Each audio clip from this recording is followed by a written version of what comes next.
This movie's underrated, and here's why. Okay, now it's time to rhyme.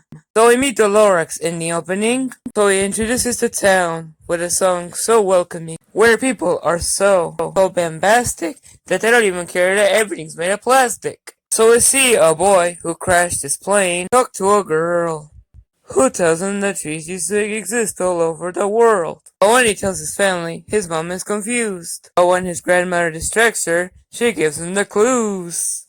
So he goes out of town to a land with bad breeze, and soon he finds the monster, who tells him about the trees. You see, when he was young, his family was ashamed that whenever he would have an idea, he would never get fame. So he travels for days with the weather feeling the sorest.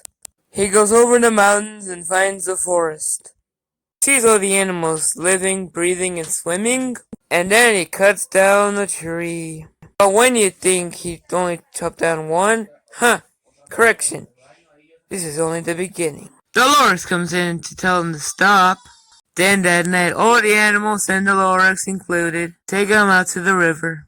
He had a waterfall that made his bed flop. Soon they invade in his house to sleep. He shows him his knee that he thinks that it will set on the leap.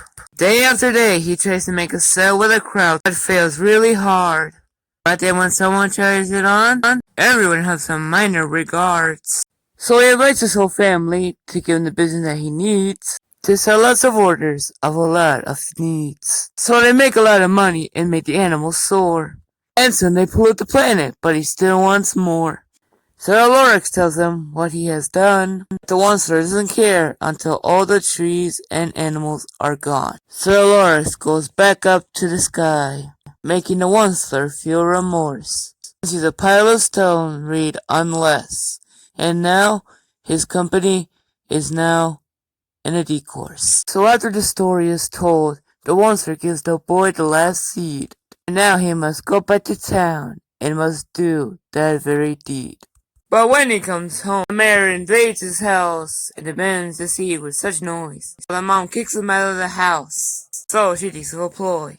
So they shoot each other through the town with tons of action. But when they get to town square, the mayor tells a bunch of lies and forms a union. So the boy announces that they need to grow back the trees. And so everyone but the mayor agrees.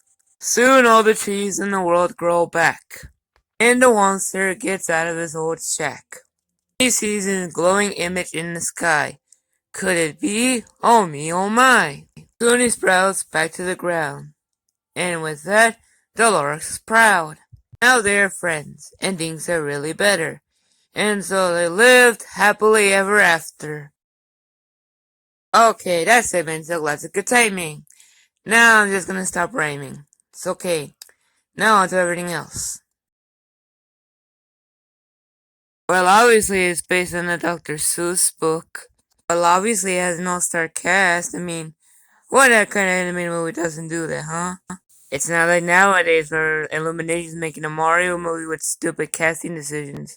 I mean, everyone except Seth Rogen is wrong with his part. Honestly, Charles Martinet should still play Mario and Luigi. And of course, Seth Rogen should play Donkey Kong. Why not? Okay, enough said about that. Let's talk about the Lorax again.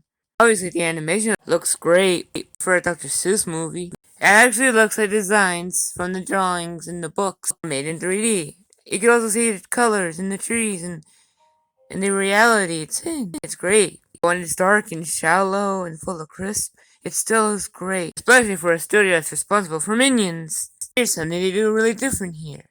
The message itself.